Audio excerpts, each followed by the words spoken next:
नमस्कार मित्रांनो, जमीन आणि कायदा या यूट्यूब चॅनलमध्ये आपले सहर्ष स्वागत आहे। आजचा विषय हा अत्यंत महत्त्वाचा विषय त्या ठिकाणी आहे। मला मोठ्या प्रमाणात त्या ठिकाणी व्हॉट्सअपवर मेसेजेस येत होते की या विषयाबद्दल आपण त्या ठिकाणी व्हिडिओ बनवला पाहिजे। मला मेसेज येत होती की बहीण मयत पावलेली आहे तर तिच्या मुलांचा हिस्सा आजोबाच्या जमिनीमध्ये राहील का, या प्रश्नाचे उत्तर त्या ठिकाणी आजच्या या व्हिडिओमध्ये आपण पाहणार आहोत। तर व्हिडिओ हा पूर्ण पहा, तुमच्या प्रत्येक प्रश्नाचे उत्तर या व्हिडिओमध्ये देण्याचा मी प्रयत्न करेन। चला तर व्हिडिओ सुरू करूया। हा विषय त्या ठिकाणी तुम्हाला दिसायला तरी छोटा वाटला असेल, परंतु महाराष्ट्रात मोठ्या प्रमाणात याबद्दल नातेवाईकांच्या तक्रारी ह्या कोर्टात गेलेल्या आपल्याला दिसून येतात आणि या विषयामुळे मोठ्या प्रमाणात त्या ठिकाणी घराघरात आपल्याला भांडणे दिसून येतात।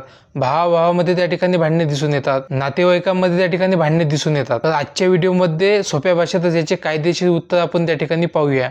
त्यापूर्वी आपण एक त्या ठिकाणी सोपं उदाहरण समजून घेऊया। शामराव नावाचा व्यक्ती आहे, त्या व्यक्तीला 3 मुले आहेत, 2 मुले आहेत आणि 1 मुलगी आहे। काही कारणास्तव शामरावच्या मुलीचा मृत्यू झाला आणि नंतर त्या ठिकाणी शामराव यांचा सुद्धा मृत्यू झाला। तर अशा परिस्थितीत त्या मुलीला असलेल्या मुलांचा त्या शामरावच्या जमिनीवर हक्क आहे का, तर त्या ठिकाणी हा प्रश्न इथं निर्माण होतो। तर मोठ्या प्रमाणात त्या ठिकाणी लोकांचा गैरसमज आहे। गावामध्ये सुद्धा लोक चर्चा करताना म्हणतात की आता मुलगी तर मेली तर तिचा काय या जमिनीवर संबंध। गावात अशा प्रकारचे चर्चा त्या ठिकाणी रंगतात, परंतु गावात चर्चा असणे काय आणि कायदा काय सांगतो हे सुद्धा पाहणे आपल्याला त्या ठिकाणी गरजेचं आहे। तर आपला मेन प्रश्न असा आहे की त्या मुलांचा आजोबाच्या संपत्तीत का आहे का, हा सगळ्यात मोठा त्या ठिकाणी प्रश्न आहे। आणि तुम्हाला सुद्धा सांगतो की ऐक्यू जी भाषा आहे त्याच्यावर कधीही विश्वास ठेवू नका, कारण की ऐक्यू भाषेपेक्षा कायदा हा खूप वेगळा आहे। आता त्या ठिकाणी आपण पाहूया की मुलींचा हिस्सा तिच्या बापाच्या जमिनीमध्ये त्या ठिकाणी आहे। तिचा मृत्यू झाला म्हणजे तिचा कायदेशीर हक्क संपत नाही,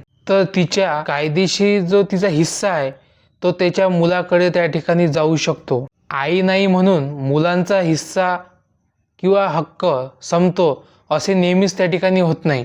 तो मुलांचा हिस्सा त्या ठिकाणी राहतो, त्याचा कायदेशीर तो हक्क आहे तो त्या ठिकाणी नेहमीच राहतो। पण इथे सुद्धा काही गोष्टी लक्षात घेण्याजोग्या आहेत, म्हणजेच की प्रत्येकच वेळी तो हिस्सा तिच्या मुलांना मिळेल असे नाही, कारण की काही प्रमाणात त्या ठिकाणी वाटणी झाली राहते, काही याच्यामध्ये त्या ठिकाणी इच्छापत्र केले राहते। तर अशा परिस्थितीत त्यांना मिळू शकत नाही। परंतु असे काहीच नसेल तर मात्र त्यांना त्या ठिकाणी आजोबाच्या संपत्तीत हक्क मिळतो। आई नाही म्हणून मुलाचे हक्क त्या ठिकाणी संपत नाहीत। मुलांना सुद्धा आईचा जो हिस्सा आहे त्यावर त्या ठिकाणी कायदेशीर हक्क आहे, त्यांना सुद्धा ते मालमत्ता त्या ठिकाणी त्यांच्या आजोबाची मिळू शकते। तर मित्रांनो, व्हिडिओ कसा वाटला, तुमच्या घरात सुद्धा असे काही असेल तर त्या ठिकाणी कमेंट करा। मी जर कायदेशीर सल्ला लागत असेल तर त्या ठिकाणी दिलेल्या व्हॉट्सअप नंबरवर त्या ठिकाणी तुम्ही मेसेज सुद्धा करू शकता। आणि चॅनलवर नवीन असाल तर त्या ठिकाणी कृपया चॅनलला सबस्क्राईब करून घ्या। असेच त्या ठिकाणी नवनवीन जमीन आणि कायदा या संबंधीचे व्हिडिओ आपल्या यूट्यूब चॅनलवर येतील। व्हिडिओ आवडल्यास लाईक करा, इतरांपर्यंत सुद्धा शेअर करा। धन्यवाद।